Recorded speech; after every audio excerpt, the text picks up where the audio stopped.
The rain lashed against the armored convoy as it pulled into a heavily guarded compound on the outskirts of Niamey, Niger. It was well past midnight, but inside the compound, history was quietly being written. This was no ordinary meeting. Seated around a polished mahogany table were three men whose faces had become symbols of Africa's new resistance: General Abdourahmane Tiani of Niger, Colonel Assimi Goïta of Mali, and Captain Ibrahim Traoré of Burkina Faso. They were the spearheads of the Alliance of Sahel States, AES, a union born out of broken trust, Western betrayal, and a rising wave of Pan-African sovereignty. But tonight's agenda was not about military cooperation or defense pacts. It was about something far more revolutionary, something that threatened the very economic chains that had shackled Africa for generations: the creation of a new AES currency, free from the CFA Franc, free from Paris, and free from foreign manipulation. The final proposal lay on the table: sheets of carefully designed prototypes for the awaited Sahel Sovereign, a currency that would rewrite the rules of financial control in West Africa. But as the leaders examined the designs, one image stopped them cold. At the center of the highest denomination, the 10,000 Sahel Sovereign note, was the portrait of Captain Ibrahim Traoré. Traoré's eyes narrowed. He was not expecting this. "Why my face?" he asked, his voice calm but heavy. General Tiani leaned forward, speaking softly. "Because you symbolize the beginning of our true sovereignty. Your defiance lit the fire." Goïta nodded. "The people see in you the courage they were waiting for. You are not just Burkina Faso's leader. You are the face of the resistance." But as the rain pounded against the bulletproof glass, none of them knew that outside these walls, forces were already moving, enemies who would stop at nothing to destroy this vision before it ever saw the light of day. Thousands of kilometers away, inside a heavily secured conference room in Paris, panic was quietly spreading. Officials from the French Ministry of Finance, DGSE intelligence officers, and high-ranking diplomats gathered around encrypted reports just received from their agents in Niamey. The leaked photos of the new AES currency had reached Paris far sooner than expected, and what they saw terrified them. The face of Ibrahim Traoré, the man who had humiliated France, expelled French troops, and galvanized an entire generation against neo-colonialism, was now being immortalized on what would become the highest denomination of a powerful, independent African currency. A French economic advisor slammed his fist on the table. "This is not just currency. This is a symbolic nuclear bomb." The room fell into tense silence. The CFA Franc had long been one of France's most effective tools of control across West Africa. Every note printed, every reserve controlled, every transaction monitored, all tied to Paris. But the AES currency was preparing to sever that artery completely. And with Traoré's image leading it, this was no longer just economics. This was war on French influence. The head of DGSE leaned forward. "If this currency circulates, it will spread like wildfire across the continent. Other nations will follow. The CFA system will collapse." A diplomat muttered nervously, "We must stop this before it's too late." But how? Military intervention was no longer an option. The expulsion of French forces from Burkina Faso, Mali, and Niger had shattered that leverage. The AES alliance had fortified itself with Russia, Turkey, China, and their people were ready to resist any Western intrusion. Yet France still had one powerful weapon: covert destabilization. As Paris scrambled for solutions, a covert plan was already in motion, codenamed Operation Eclipse.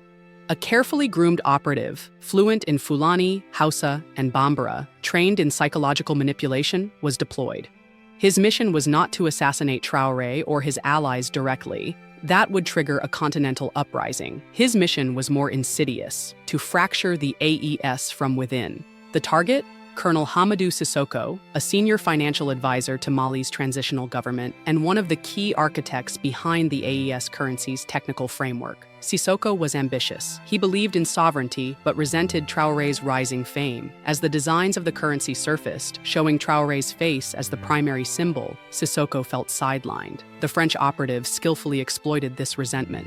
Why should Traoré be elevated above Mali, above Goïta, above the entire alliance? Is Burkina Faso claiming leadership over all Sahel nations? How long before Traoré starts deciding everything alone? Day after day, whispers of suspicion seeped into Sissoko's mind. Seeds of division were being sown. If unity cracked even slightly, the AES currency would collapse before its launch. Meanwhile, unknown to Sissoko, his private conversations were being carefully recorded, not by foreign agents, but by an unexpected defender hiding in the shadows. Inside a hidden underground facility in Ouagadougou, a secret unit operated far from public knowledge. Known only as the Black Shield, this elite counterintelligence task force answered directly to Captain Ibrahim Traoré.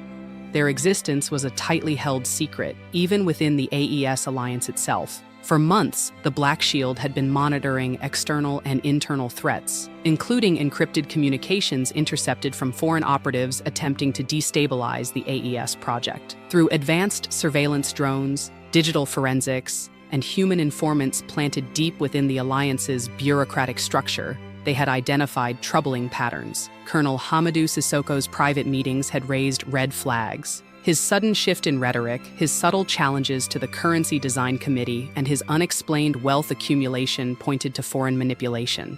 But the Black Shield didn't move yet. They needed undeniable proof, not whispers, but solid, irrefutable evidence that could be used not only to neutralize the threat, but to expose the broader foreign conspiracy once and for all. Their patience would soon pay off. A careless mistake by the French operative would break everything wide open. 2 nights later, in a secluded luxury villa on the outskirts of Bamako, Colonel Sissoko met once again with the French operative, who used the false identity of a financial consultant from Dubai. But this time, the operative grew bold. Confident that Sissoko was fully compromised, he made a fatal error. He revealed far too much. Paris is prepared to offer you long-term security. Once this Traoré obsession collapses, AES will fracture. You'll be positioned as a key leader for Mali's independent financial policy. The words were carefully recorded by a small listening device planted beneath the conference table, installed earlier by the Black Shield's embedded agent posing as part of the villa's maintenance staff. Simultaneously, a high-altitude drone hovering kilometers away captured thermal footage of the meeting and tracked all participants. Within hours, the full recording was transmitted to Captain Ibrahim Traoré himself. Sitting in his private secure office, Traoré watched the footage in silence. His jaw tightened as the operative laid out France's full destabilization blueprint. Once divisions appear between Mali and Burkina Faso, international financial institutions will refuse to recognize the AES currency. The project will implode under internal disputes. Traoré turned to his intelligence chief. They underestimated us. For months, France and its allies had bet on Africa's old weakness: internal division, fragile alliances, tribal rivalries. But the new AES leadership had prepared for this.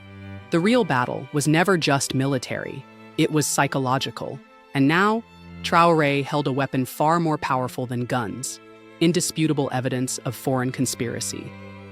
The decision was made. Traoré understood the danger of keeping this evidence hidden. Secrecy would only prolong the cycle of sabotage. Exposure, however, could unite not only AES, but awaken the entire continent. Within 48 hours, arrangements were secured for an extraordinary Pan-African Sovereignty Conference in Ouagadougou, broadcast live across Africa and the world. As the conference began, delegations from over 30 African nations gathered, along with journalists, observers, and even cautious representatives from the African Union and ECOWAS. At the center of the grand stage stood Captain Ibrahim Traoré, calm, composed, his red beret sharp under the spotlight. The camera zoomed in as he began. For too long, Africa has been manipulated by invisible hands. For too long, we have been told we are not ready for true independence. But today, we reveal the truth. The room fell into heavy silence. Large screens lit up behind him, displaying video footage, audio recordings, intercepted messages, all proving beyond doubt how France had actively orchestrated an operation to fracture the AES alliance through infiltration and bribery. The most devastating footage was of the French operative's exact words. Gasps filled the room, but Traoré wasn't done. This conspiracy was not only against Burkina Faso, Mali, or Niger. It was against all of Africa, because they fear what will happen when Africans finally control their own currency, their own destiny. He paused, scanning the silent hall. And let it be known, our response is not division, it is solidarity. The crowd erupted. What began as a foreign attempt to divide had just been transformed into a unifying force stronger than anything the AES alliance had yet achieved. The public exposure sent shockwaves far beyond Africa. In Paris, international media exploded with headlines. France caught in AES sabotage plot. African sovereignty movement gains momentum. CFA Franc control in crisis. French officials scrambled to deny involvement, but the recordings were irrefutable. Inside closed chambers, panic set in. The French president convened an emergency National Security Council meeting. The DGSE chief was brutally frank. "We've been fully compromised. Our networks inside AES are collapsing. Traoré has played this masterfully." The finance minister warned, "If the AES currency launches with full African support, our influence across West Africa will evaporate almost overnight." But the most dangerous voices in the room pushed for retaliation. Some called for massive economic warfare, freezing African assets held in European banks, blocking international credit lines, applying trade sanctions. Others whispered darker options, the possibility of regime destabilization through proxies, covertly supporting rebel factions within Sahel regions still vulnerable to internal ethnic divisions. But there was one more player watching this unfold quietly: the United States. American intelligence officials grew concerned that France's collapse in West Africa was opening the door wider for Russian, Chinese, and Turkish influence through AES. One American advisor remarked behind closed doors, "We are watching the irreversible end of Western monetary control in Africa. If AES succeeds, the entire global order will shift." The game was no longer just about West Africa. It was about the entire continent's geopolitical future. With public opinion across Africa swinging heavily in favor of the AES project, the window for foreign intervention was rapidly closing. But in desperation, one final plan was activated, not from Paris, but from Abuja, Nigeria, where influential pro-Western elites, deeply invested in preserving the old financial system, feared the domino effect AES could trigger across ECOWAS. A shadowy group of multinational financiers, aided by intelligence backchannels, reached out to dissident factions inside Mali and Niger, factions angry at the growing central role Burkina Faso and Traoré were assuming. A secret promise was made: if you block or delay the currency's official launch, you will be rewarded with billions in future investment and preferential international partnerships. They offered arms, offshore accounts, and political recognition, all under the table. The plan was simple: trigger coordinated protests inside Mali's capital Bamako, stir discontent against Colonel Goita, and publicly accuse Burkina Faso of attempting to dominate the AES alliance for its own glory. If internal fighting erupted, the AES currency would be politically paralyzed. The protests began with shocking speed. Thousands were bussed into Bamako's central square overnight. Chants of "Mali first" echoed across social media, amplified by carefully orchestrated online misinformation campaigns, largely run from servers based in Europe. The world watched with bated breath, but this time, AES was ready.